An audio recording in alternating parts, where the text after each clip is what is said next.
Waraana jigoota 15f ture marii nagahaatiin furuuf waliigalteen irra gahamuu himame. Ashama harka fuunee kabajamtootaa fi jaallatamtoota hordoftoota qaroo miidiyaa oduu keenya kan biyya keessaa fi biyya alaa qabanneesniif dhaanneetiin jirraa hanga xumuraatti akka nu waliin turtan isin affeera.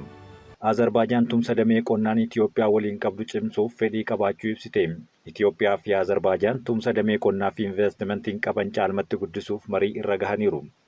Ministeera qonnaa Dr. Girmaa Amantee fi Komishiinarri Komishinii Investimentii Itiyoophiyaa Dr. Zallaqaa Tamasgeen jila itti aanaa ministeera dhimma alaa Azerbaajaan Yaalchiinii waliin taasisaniin marii kana irra gahuu himaniiru. Jilichi marii Dr. Girmaa Amantee waliin taasiseen misooma beeyladaa fi midhaanii, kuduraa fi fuduraa, bishaanii fi fayyadama lafa qonnaa dijitaalaan hojii irra oolmaa teeknooloojiin daldala oomishaalee qonnaa fi dhimmoota biroo irratti waloon hojjechuuf mari'ataniiru jechuun gabaasaniiru. Akkasumas filannoowwan investimentii Itiyoophiyaan qabdu irratti Komishiinara Komishinii Investimentii Itiyoophiyaa Dr. Zallaqaa Tamasgeen waliin mari'achuu ragaan kominikeeshinicharraa argame ni mul'isa. Konferensiin qorannoo afaan mallattoo idil-addunyaa akka Afrikaatti yeroo jalqabaatiif magaalaa Finfinneetti taa'ame. Konferensiin qorannoo afaan mallattoo idil-addunyaa Itiyoophiyaatti yeroo jalqabaatiif kan qophaa'e yommuu ta'u, sagantaa kanas ministeera dubartootaa fi dhimma hawaasummaa fi yuunivarsiitii Finfinneetti waliin qopheesse. Konferensiin kun Itiyoophiyaatti yeroo jalqabaatiif kan qophaa'u malee sadarkaa addunyaatti yeroo 15ffaadhaaf kan qophaa'edha. Ministeerri dubartootaa fi dhimma hawaasummaa Dr. Ergogee Tasfaayee keessummoota biyyoota garaagaraa irraa dhufanii baga gara nagahaan dhuftan jechuun ergaa baga dhuftanii jedhan yommuu ta'u, Itiyoophiyaa keessa sabaa fi sablammoonni hedduun kan jiran ta'uu ibsanii biyyattii keessatti barnootaa fi tajaajila lammiilee qaama miidhamtootaa babal'isuuf hojjechaa jirra jechuun ibsaniiru. Israa'elii fi Hamaas dhukaasa dhaabuuf waliigaltee irra gahuun himame. Israa'elii fi Hamaas dhukaasa dhaabuuf waliigaltee irra gahuu miidiyaan BBC himeera. Waliigaltee irra gahuu isaanii kan dhagahame ministeerri muummee Kwaatar bakka bu'oota Israa'elii fi Hamaas qofa waajjira isaaniitti erga waamanii haasofsiisanii booda jechuun dubbatameera. Hamaas gama isaatiin waliigaltee dhukaasa dhaabuu akka fudhatee mirkaneesse. Qondaalli Hamaas akka ibsetti garichi yaada waliigaltee waraana dhaabuu dhiyaate ni fudhata jechuun himeera. Miidiyaan Israa'el Hartez akka gabaasetti ammoo Hamaas waan barbaadu yeroo dhumaaf jaarsolii araaraaf ibseera jedheera. Kwaatar ammoo miidiyaaleedhaaf ibsa ni kenniti jedhameetiin eeggama. Miidiyaan Israa'el akka gabaasetti Hamaas waa'ee ulaa Filaadelfiyaa daangaa Masrii irratti argamu ilaalchisee yaada haaraa kaasutu dhagahame. Mariin dhukaasa dhaabuu ji'ootaaf geggeeffamaa ture amma gamni lamaanuu waliigaltee irra gahuuf kutannoo waan agarsiisan fakkaata. Hamaas gama isaatiin Israa'el waliin dhukaasa dhaabuuf walii gallus Israa'eliif yoomiyyuu dhiifama hin goonuuf jechuun cichoominaan dubbateera. Hamaas bakka bu'uun marii dhukaasa dhaabuu irratti hirmaachaa kan ture Kaalil Alhayyaa dhimma waliigaltee dhukaasa dhaabuu irratti ibsa kenneen gidiraa Israa'el uummata Gaazaa irratti geesseef dhiifama kennuufii hin dandeenyu jedhan. Dhiiga Gaazaatti dhangala'ee fi gidiraa qaqqabe kaasuun Hamaas Israa'eliif dhiifama akka hin goone dubbateera. Yoomiyyuu hin dagannu, yoomiyyuu dhiifama hin goonuu kan jedhe akkasumas Israa'el kaayyoo waraanaa Gaazaatti qabatte milkeessuu akka hin dandeenyes himeera. Hamaas bakka bu'uun marii yeroo garaagaraatti taa'umsa irratti kanneen hirmaatan keessaa tokko Kaliil Alhayyaadha. Qondaaltota Hamaas qaban lakkaa'aman kan hafan keessaas tokkodha. Israa'el duula Gaazaatti banteen gaggeessitoota gameeyyii Hamaas harka isaanii hunda kan xumurte ta'uu ibsaatiin turte. Waliigaltee dhukaasa dhaabuu amma Israa'elii fi Hamaas gidduutti taasifame kanaaf galata argachuu kan qabu Baayiden moo Tiraamp kan jedhamanii gaafataman Joo Baayiden kun qoosaadha jechuun deebisaniiru. Pireezidaantii Joo Baayiden akka jedhanitti inni fi gareen pireezidaantii filatamoo Doonaald Tiraamp waliigaltee dhukaasa dhaabuu kana sarara qabsiisuuf waliin taasisaa turan keessatti akka garee tokko ta'anii hojjechuutti dubbataniiru. Qorattoonni akka ifa godhanitti garuu Israa'el waggaa tokko keessatti Gaazaa keessatti buqqaatonni iddoo qabatanitti yeroo 100 ol haleellaa banteerti jedhamuun himatamaa jirti. Israa'el lammiilee bakka waraanaa irraa bilisa jechuun lammiilee Gaazaa akka itti baqatan adda baastee siyaasa 97 haleeluu BBC'n qorannoo geggeessee mirkaneeffadheera jechuun gabaasisaa keessatti katabeera. Israa'el kaampii baqattoota Gaazaa keessatti qubatan hamma kana kan haleeltee ji'a caamsaa irraa kaasuudhaan jedhame.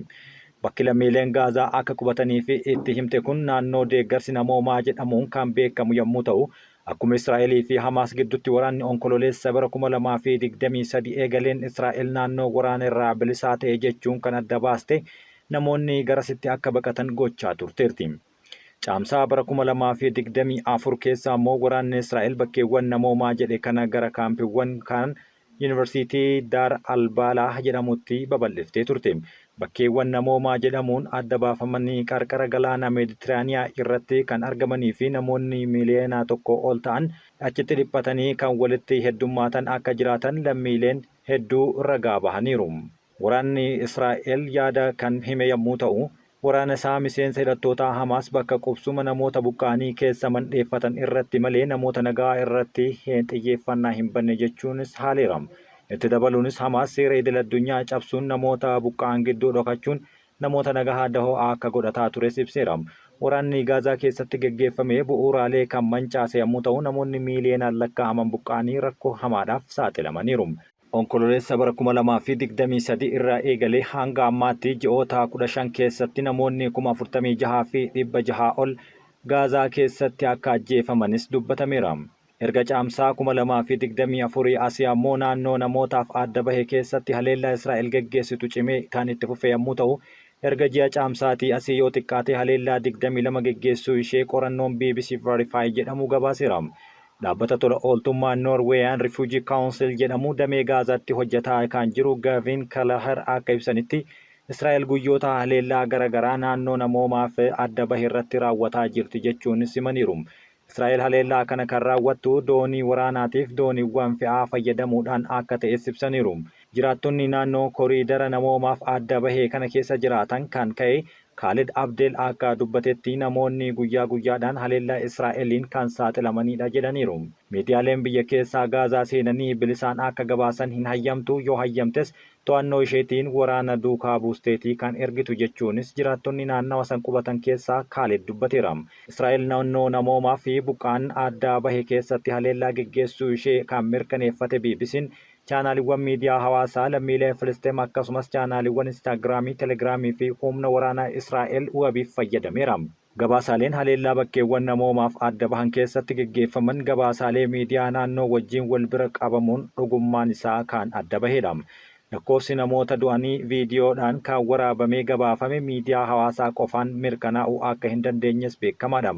Haleellawwan galmaa'an torbaan tokko keessatti namoota 20 fi isaa ol akka ajjeesan keessumaa namoota gaafa adoolessa 13 kan geggeeffame isa hamaa jechuunis dubbateera. Haleellaa gaafa sanaa bakka buqqaatonni qubatanitti geggeeffameen namoonni 90 guyyaa tokkotti du'uu ministeerri fayyaa biyya Gaazaa gabaasuun isaa ni yaadatama. Waraanni Israa'el gama isaan hoogganaan damee waraanaa Hamaas Muhammad Daa'if kanneen du'an keessaa tokko ta'uu ibsuun haleellaan sun shororkeessitoota irratti kan xiyyeeffatedha jedhamaa jira. Jiraattonni naannoo deeggarsa namoomaaf adda bahe sana keessa jiran dhaabbata namoomaa yaaddoo keessa jiraachuu isaanii yeroo garagaraatti kan himanidha. Waraanni Israa'el daangaa bakka deeggarsa namoomaaf adda baafame si'a 20 ol akka jijjiires himataniiru. Los Angeles balaa ibiddaa dabalataaf saaxilamuun hin oolu jedhame. Los Angeles har'a galgalarraa eegalee bubbee cimaa mudachuu malu hordofee magaalattiin balaa ibiddaa dabalataaf saaxilamuu akka dandeessu ibsameera. Akka raagni haala qilleensaa mul'isutti kaaba lixaa Los Angelesitti har'a galgalaa eegalee bubbee cimaan kan jiraatu yommuu ta'u, kunis balaa ibiddaa hamaa ta'ee biroo qaqqabsiisuu danda'as jedhamaara. Balaan ibiddaa guyyoota darban keessaa kaabaa fi lixaa Los Angeles mudatee hektaaraa 37 ol barbadeessuun himame. Barichaaf hanga ammaatti lubbuun namoota 25 darbuu fi qabeenyi doolaara biiliyoona 200 fi biiliyoona 75 olitti tilmaamamu barbadaa'uunis himameera. Jiraattonni 100,000 fi 50,000 qe'ee isaanii irraa baqachuu BBC'n wabii hundeessuudhaan gabaaseera. Bakka albuudaa baasan holqa Afrikaa Kibbaa keessatti namoonni lubbuun hafanii fi reeffi namootaa keessaa baafame. Gareen baraarsaa gara bakka albuudaa warqee gadi fagoo Afrikaa Kibbaa keessa namoota seeraan alaa albuuda baasan kanneen dhiibbaan lakkaa'amanii fi ji'ootaaf holqa kana keessa turan keessatti danqamanii turan namoota lubbuun hafan baasuudhaaf meeshaalee gadi fagoo fakkaatan hordofeetiin jira. Namoonni 100 ol yookaan ammoo bishaan qaama keessaa hir'achuudhaan du'aniiru jedhamee kan amanamu yommuu ta'u, poolisiin akka jedhanitti yoo xiqqaate reeffi namoota 60 yoo argamu kanneen 92 ta'an lambuu isaaniitiin bahuu wiixata darbee bakka warqeen qotamee baafamu kanatti kan arginirra jedhaniiru. Albuudni kun erga aangawoonni baatii sadaasaa keessa kanneen albuuda baasan yeroo hanga tokkoof nyaataa fi bishaan irraa kutuun dirqiin akka bahan hojii jalqabsiisanii booda kanneen baasuu irratti bobba'anii fi miseensa hawaasa naannoo gidduutti wal dhabdeen uumamee ture. Poolisiin namoonni meeqa holqa sana keessatti akka hafan kan hin mirkaneessine yommuu ta'u garuu dhibbaataan kan lakkaa'amantu mala jechuunis dubbateera. Tattaaffii hawaasaatiin jimaata darbee reeffi namoota sagalee baafamu isaa garee namoota albuuda baasan kanaan bakka bu'uun beeksifameera. Ministeerri kaabinee akka jedhanitti yakkamtoota waan ta'aniif mootummaan gargaarsa hin ergu kan jedhan yommuu ta'u, yeroo sana nyaataa fi bishaan waan irraa adda citeef dirqamsiifamanii akka bahan gochuufi jechuun dubbataniiru. Garuu tooftaan sun gareewwan siivilii fi hawaasaa haalaan qeeqamaa kan turan yommuu ta'u, mootummaan Afrikaa Kibbaa albuuda warqee Buufeels Foonteen jedhamu keessatti albuuda baastonni 100 ol beelaan akka jedhanitti kan tilmaamamu ta'uu ilaalchise akkaataa inni itti haala kana itti ilaale irratti qorannoon itti geggeessaa jiraachuu gareen kun beeksisee jira. Albuuda baasuun seeraan ala kutaa Afrikaa Kibbaa warqeedhaan badhaatee fi bakkeewwan kaampaaniileen adda addaa bakka kana bu'uudhaan argamu jechuun cufan gareeleen seeraan ala albuuda baasan kuusaan yoo jiraate jechuun akka barbaadaniif daandii saaqaa tureera. Humnoonni nageenyaa hidhattoota ISIS Puuntland keessatti duulaniiru. Kibxata darbee lolli kallattiidhaan humnootii nageenyaa fi hidhattoota Islaamummaa gidduutti dugdee gandaa Baaleediin ganda fagoo bakka ol ka'aa Kal Miskaad jedhamu naannoo barii keessatti geggeeffamuu isaa aanga'oonni Somaaliyaa kanneen Puuntland keessaa beeksisaniiru. Aanga'oonni Puuntland suuraa humnoonni nageenyaa hidhattoota irratti bobba'an maxxansuudhaan suuraa yoo xiqqaate kan hidhattoota du'an lama kan agarsiisedha. Suuraaleen kun bakkeewwan hidhattoonni kun dhokatanii fi qubsuma isaanii loltootaan barbadaa'u agarsiiseera. Puuntland dhuma baatii darbee loltoota 10,000 lakkaa'aman erga kaastee booda haleellaa kana jalqabde. Aanga'oonni Somaaliyaa itti dabaluudhaan hidhattoonni kun dirooniidhaan loltoota haleeluuf yaalii taasifamellee fashaleessaniiru jedhan. Aanga'oonni akka jedhanitti duulli kun ammallee marsaa jalqabaa irra akka jiru cimsanii dubbachuudhaan mandheeleen ISIS kan Daaraar keessatti argaman ammallee hin dhaqqabamne jedhan. Mootummaan Somaaliyaa haleellaa hidhattoota kana irratti raawwates galateeffataniiru. ISIS hidhattoota Itiyoophiyaa, Suudaanii fi loltoota giddugaleessa bahaa dabalatee loltoota addunyaa irraa walitti buufaman kanneen dhiibbaa hedduu qaban jechuudhaan aanga'oonni Somaaliyaa hangi tokko dubbataniiru. ISIS keessatti kan of ijaare hoogganaa garee kanaa Sheek Abdul Qaadir Maamim namni jedhamu onkololeessa bara 2015 Al-Shabaab irraa bahee ISIS waliin hidhata isaa tolfateera. Ji'a caamsaa darbee Yuunaayitid Isteets Maamim haleellaadhaan irratti xiyyeeffachuu ishee beeksiste yoo ta'u, garuu aanga'oonni biyya keessaa haleellaa kanarraa ooleera jechuun gabaasaa turaniiru. Siwiidin karoora lammummaa namarraa mulquu labsite. Siwiidin namoota nageenya biyyaaf sodaachisoo ta'an adda baaftee lammummaa irraa mulquuf karoorsiteerti jedhame. Karoorri kun kan irratti xiyyeeffatu namoota lammummaa lama qabanii fi yakka raawwatan irratti kan ta'u paartileen siyaasaa biyyattii karoora kana irratti wal gahaniiru. Koreen paartileen hundarraa ijaarame tarkaanfii haaraan kun karaa matta'aa yookaan sobaan lammummaa argatee fi yakka raawwate irratti fuulleffata jedhan. Namoonni haala kanaan yakka nageenyaa fi birmadummaa biyyattiif yaaddessaa ta'e raawwate kanneen yakki isaanii cimaa murtii yakka idil-addunyaa ICCdhaan ilaalamuu danda'u lammummaan isaanii akka irraa mulqamu koreen kun yaada isaa keessatti dhiyeesseera. Biyyattiif yaaddoo ta'aa kan jiran dhimma garee qindaa'anii humnaan yakka raawwatanii gaangisters irratti yaada qaamolee mootummaa lakkoofsa xiqqoo qaban irraa dhihaate irratti garuu osoo baay'ee hin hubatamin bira darbeera. Akka heera mootummaa Siwiidinitti yeroo ammaa lammummaa nama haquun hin eeyyamamu. Seera kana jijjiiruuf bara dhufu paarlaamaa kora taa'ee sagalee irratti kennuu qabas jedhamaara. Paartileen morkattootaa seentar leefti ta'an Siwiidin keessatti lammummaa mulquu irra ga'uun yeroo dheeraa fudhata jedhan. Seerri gama kanaan jiru akkamiin hiikamee gara seera haaraatti akka jijjiiramu dubbii jabduudha jechuunis sodaa qaban ibsaa jiru. Paartileen morkattootaa lama yaada lammummaa namarraa mulquu jedhu kana irratti gonkumaa akka hin fudhanne ejjennoo isaanii cimsaniiru. Haa ta'u malee paartileen ammoo hanga harkaa qaban jijjiirama kana keessatti yakka biyyattii keessatti akkaataa dabalaa jiru kana to'achuudhaaf kutannoo qaban himaniiru. Yaadrimeen dhihaate kun caasaa garee kanaan qindaa'een yakka raawwatamaa jiruun kanneen lammummaa Siwiidin qabatanii garuu ollaa isaanii taa'anii nurratti xiyyeeffatan irraa lammummaa isaanii akka mulqinu waan nu dandeessisu miti jechuun himaniiru. Mootummaan Siwiidin ollaa wayita jedhu Deenmaark irratti quba qabaa jiraachuu himeera. Achitti lammummaa mulquun duraanuu kan danda'amu yommuu ta'u, yakka raawwatamu birmadummaa fi dantaa biyyaa kan hubuudha jedhaniiru. Mootummaan Siwiidin keessatti kanneen sagalee caalmaa hin qabne lammummaa biyyattii argachuurraa seerri akka cimu fedhii isaanii agarsiisaniiru.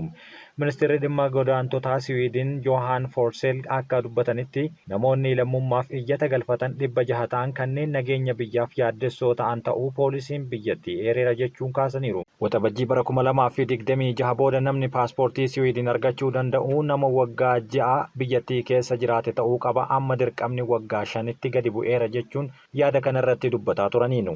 Afaan Siwiidinii fi aadaa jiruu fi jireenya biyyattii baruunis ulaagaa jalqabaatii jechuun murteessaa ta'uu kaasaniiru. Kabajamtootaa fi jaallatamtoota hordoftoota Qaroo Miidiyaa oduu fi odeeffannoowwan keenya sa'aatii kanaaf isiniif dhiyeessine kan hangammaatti dhaggeeffattanidha. Qaroo Miidiyaa like, share, subscribe gochuun yaada keessan karaa koomentiitiin yeroo hundaa nu biraan gahuu hin dagatinaa isiniin jennam. Waan nu waliin turtaniif guddaa galatooma.